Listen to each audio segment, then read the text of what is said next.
কলম নিচে নামাই কথা বলেন। ভালো মতো কথা বলেন। আপনি কেন কথা বলেন না? কথা বলতেছি আমি।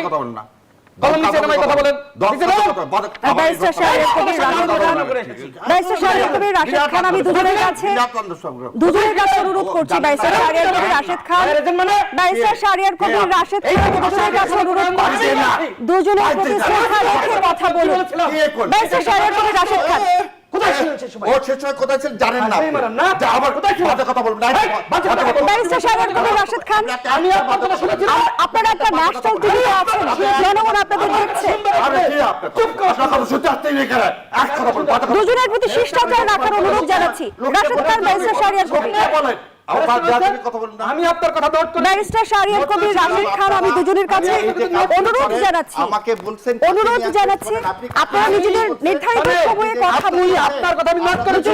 আপনি কেন আমাকে আক্রমণের জায়গায় আমরা না চাই।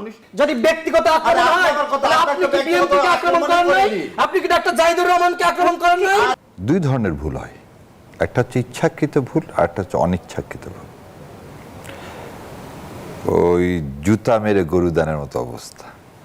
কথা হচ্ছে সে কি পররাষ্ট্র নীতির বাহিরে গিয়ে ভারত কখনো সবসময়, আমি আপনারা দেখছেন আমি সবসময় যেটা বলি, এটা উপলব্ধি করতে হবে দেশের মানুষকে, এবং স্পেশালি মনে হয় আল্লাহ চাইছেন, কারণ যার কথা বলতেছেন উপদেষ্টা সে কয়েকদিন আগে ভারতের খুব তাবেদারি করছেন। সো তাবেদারি করলেও ভারত হওয়া যায় না, যে কথাটা আমি বারবার বলছি। বিএনপি চাইলেও কোনোদিন ভারত হতে পারবে না, কিন্তু কারণ ভারত কোনোদিনই বিএনপিকে বিশ্বাস করবে না। সেকেন্ডলি, ওনাকে এই যে বসায় রাখলেন, ওনাকে তারপর ভিতরে ঢুকতে দিলেন, উনি ঢুকলেন না, ফিরে আসলেন। রাষ্ট্রীয়ভাবে কি ভারত এর জন্য সরি বলছে বাংলাদেশের জনগণের কাছে? না। আমি প্রথম থেকে একটা কথা বলে আসছি, ভারত কোনোদিন আমাদের সাথে মানে বাংলাদেশের জনগণের সাথে কোনোদিন কোনো সম্পর্ক চায়নি, এবং সেটা আজ থেকে না, সেটা 47 না, 1905 সাল থেকে। 1905 সাল থেকে। কেন 1905 সাল থেকে বলি? যখন বঙ্গভঙ্গ, ঢাকা, আমাদের পূর্ব পাকিস্তান যেটা ছিল, এটা মুসলমান অধ্যুষিত কোনো এলাকা ভালো হোক, এটা কোনোদিন ভারত চায় না। ভারতের প্রথম পররাষ্ট্রনীতির মূল কারণই হচ্ছে মুসলমান ঠেকাও। কিন্তু একটা জিনিস মনে রাখেন, 47 সালে কিন্তু আমরা ভাগ হয়েছি যে দ্বিজাতি তত্ত্বের ভিত্তিতে, সেখানে কিন্তু ছিল মাইনরিটি শাসন। মানুষকে একটা জিনিস বুঝতে হবে, ভারত কে শাসন করে? ভারত ব্রাহ্মণেরা শাসন করে। এই ব্রাহ্মণরা শাসনের জন্যই দলিতরা নিষ্পেষিত হয়। এই মানে হিন্দু মুসলমান না, নিম্ন শ্রেণীর মানুষ এখনো তাদের অস্পৃশ্য, তাদের ছায়া লাগান যাবে না। সো, এবং আরো একটা অবাক করা বিষয়, আমি মাঝে মাঝে চিন্তা করি, আমাদের অনেক ভাইরা বলে ভারত একটা বৃহৎ শক্তি, সেই শক্তির পাশে বাংলাদেশ আসলে তাদের সারা কোনদিন সার্বভৌমত্ব পাবে না। এই যে ভ্রান্ত ধারণা, যে দেশের 22% হাউস হোল্ডের, আবার বুঝেন 22% হাউস হোল্ডের টয়লেট ফ্যাসিলিটি নেই, সে আপনাকে কি দিবে বলেন তো? হাসিনার সময় দেখেন, হাসিনার সময় 1,05,000 কোটি টাকা এসালম লুট করছে, আর পুরা হাসিনার সময় আপনি ভারত থেকে লোন করছেন 98,000 কোটি টাকা। তার মানে আপনার টাকা দিয়ে আপনাকে ঋণগ্রস্ত করছে হচ্ছে ভারত। এই হচ্ছে ভারত। ভারত কোনোদিন আপনার বন্ধু ছিল না, আজও নাই, আগামীতেও থাকবে। কিন্তু ডাক্তার জাহিদুর রহমান যে প্রতিক্রিয়া দেখিয়েছে, সেটাকে কিভাবে মূল্যায়ন করবেন? তিনি রাষ্ট্রীয় প্রোটোকল আমরা দেখেছি যে প্রত্যাখ্যান করে দেশে ফিরে এসেছেন কঠোর অবস্থান এবং আত্মসম্মান নিয়ে, সেই বিষয়টিকে কিভাবে মূল্যায়ন করবেন? শোনেন, আত্মসম্মানটা আগের দিনে বিকায় দিছেন। পররাষ্ট্র মন্ত্রণালয়ে হাই কমিশনারকে ডেকে আনলেন কি জন্যে? জাহিদুর রহমানকে ফিরিয়ে দেওয়ার জন্য। আর যে লোক বাংলাদেশকে এক করে দিতে চাইলেন, ত্রিবেদী, তাকে ডাকার আপনার সাহস হলো না। এখন পর্যন্ত বিএনপি না সংসদে না বাইরে এ নিয়ে একটা স্টেটমেন্ট চাইছে না ব্যাখ্যা চাইছে। উনি কে আমাদের 20 কোটিকে একসাথে করার? উনি কে? শোনেন, একটা কথা বারবার বলি, দীনেশ ত্রিবেদী জানা উচিত। যে আজকে দেখলাম একটু আগে একজন বলছে যে রংপুর বিভাগকে এক করে না, করেন না ভাই। কত ধানে কত চাল পারবেন? বহুত চেষ্টা করছেন তো। আমরা কাশ্মীরের মতো আপনি নিতে পারবেন এটা ঠিক না, আমরা ডোকালাম নিয়ে নেব। আপনি যদি এই দীনেশ বাবু 20 কোটি, আপনার সাথে যাবো কেন? গেলে চায়নার সাথে যাব।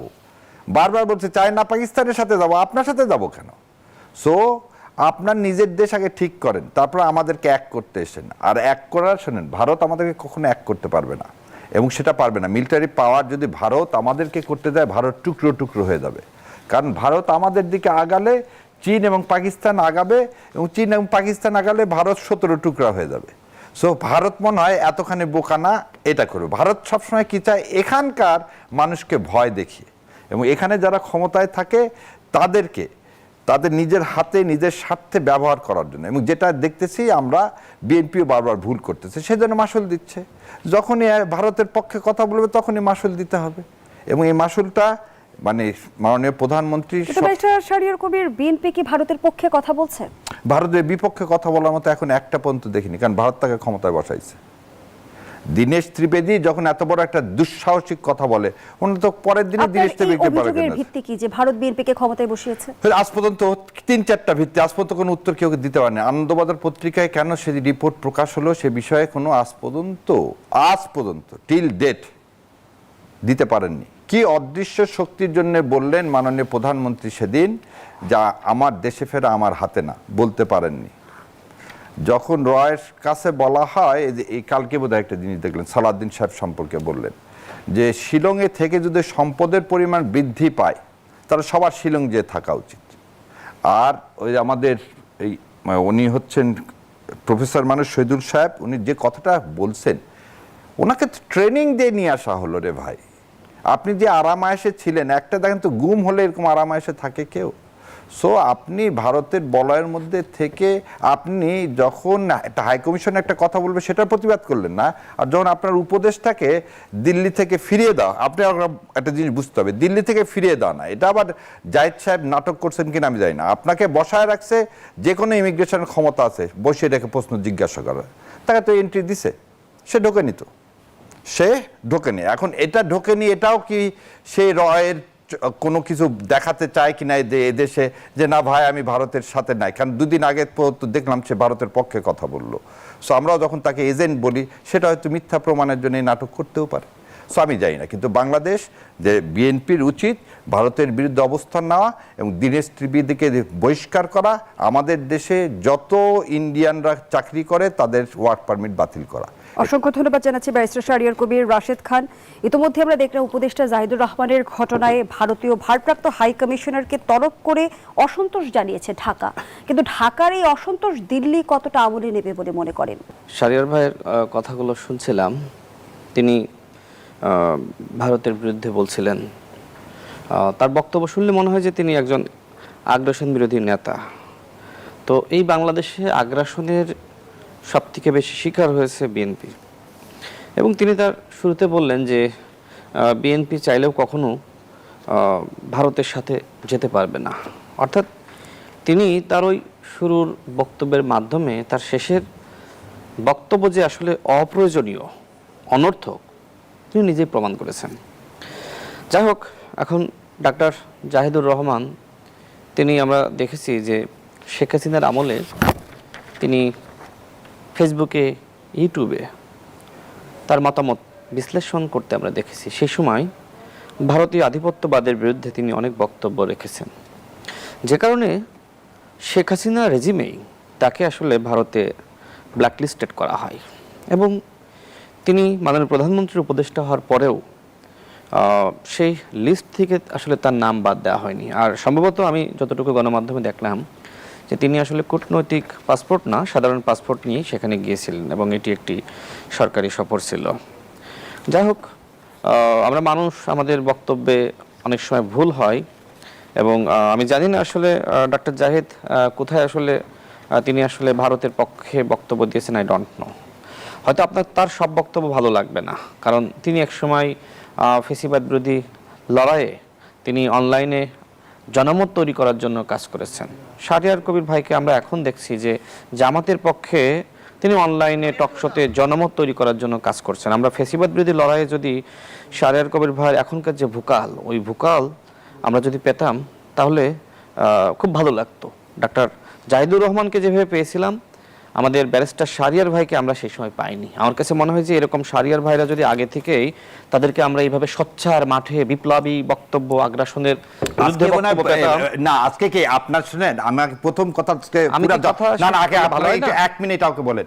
আজকে যদি আমি জানতাম আপনি আসছেন, আপনি এখানে প্রশ্নটা কি ভারতের বিরুদ্ধে বলতে আসছেন না শাহরিয়ার কবিরের বিরুদ্ধে বলতে? আমি জানলাম আপনি তো আপনি শাহরিয়ার না বিরুদ্ধে আসতে জানেনই না।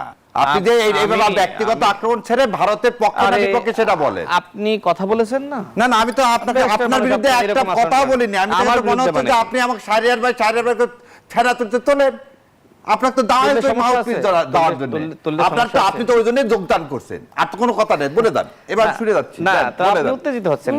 উত্তেজিত না, কারণ আপনি এই ব্যক্তিগত কাজটা কন্টিনিউয়াস করে যাচ্ছেন। ব্যক্তিগত কাজ মানে কি? না, আপনাকে কি এই জন্য অ্যাপয়েন্ট করছে?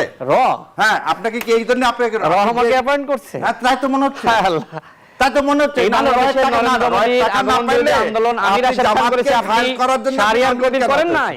না না শোনেন, আপনি হঠাৎ করে আপনি যে লোকটা যে ছিলেন আমাদের সাথে সহযোদ্ধা, আচ্ছা। হঠাৎ করে আপনার এই ভুল পাল্টালো কি জন্য? এটা তো আমাকে আপনি বলেন।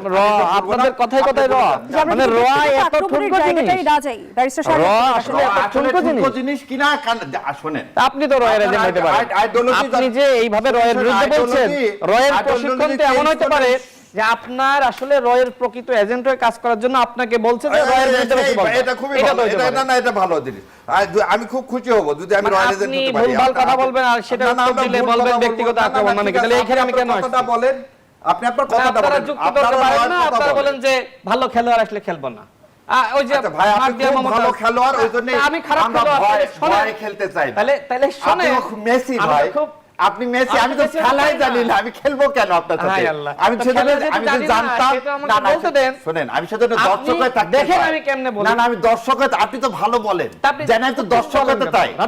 আপনি শুনেন, আপনি রাতে যদি ঘুম না হয় না বলে ভালো মতো কথা বলবেন। ভালো মতো কথা বলেন। আপনি কেন কথা বলেন না? কথা বলতেছেন আমি কথা বলেন না।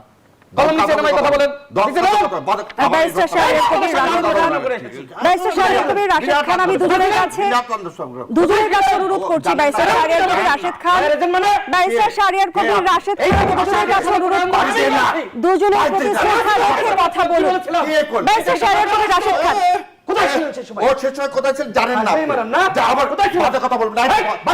ব্যারিস্টার শাহরিয়ার কবির, রাশেদ খান, আপনারা একটা ন্যাশনাল টিভি আছেন, জনগণ আপনাদের দেখছে। দুজনের প্রতি শিষ্টাচার রাখার অনুরোধ জানাচ্ছি। রাশেদ খান, ব্যারিস্টার শাহরিয়ার কবির, আমি আপনার কথা নোট করে ব্যারিস্টার শাহরিয়ার কবির, রাশেদ খান, আমি দুজনের কাছে অনুরোধ জানাচ্ছি আপনারা নিজেদের নির্ধারিত সময়ে কথা বলুন। আপনার কথা আমি নোট করেছি। আপনি কেন আমাকে আক্রমণের জায়গায় আমরা না যাই? আমি কি তার কথার সঙ্গে কথা বলেছিলাম? ব্যক্তিগত আক্রমণের জায়গায় আমরা না যাই। দুজনের আমি তার কথা দেখে আমরা কথা আমি তার কথা বলি। আপনাদের কাছে তো এতটুকু আপনাদের কাছে তো এতটুকু এক্সপেকটেশন দর্শক রাখেন। আমি তো তার কথা আমি নোট করেছি, তাই না? আপনারা যখন কথা বলেন কেন আমাকে ব্যক্তিগত, আপনি আমাকে কেন রয়ের এজেন্ট বললেন? দেশের প্রতি আছে, কেন রয়ের এজেন্ট বললেন? জনগণের প্রতিও আছে। আপনাকে কি আমাদেরকে বলছেন? দেখেন, ও তাহলে বলছি আপনাকে। রেকর্ড করে দেখেন, প্রথমে বলেন কি আমাদের আপনি এইখানে আমি আসছি কেন? এইখানে আসছি কি আপনার কথা আমি শোনার জন্য? আপনার কথার উত্তর দেবেন? আমি তো জনগণকে বলতে চাই, আপনার কথার আপনি আমার উত্তর কথা দিতে গেলে উত্তর দিতে যদি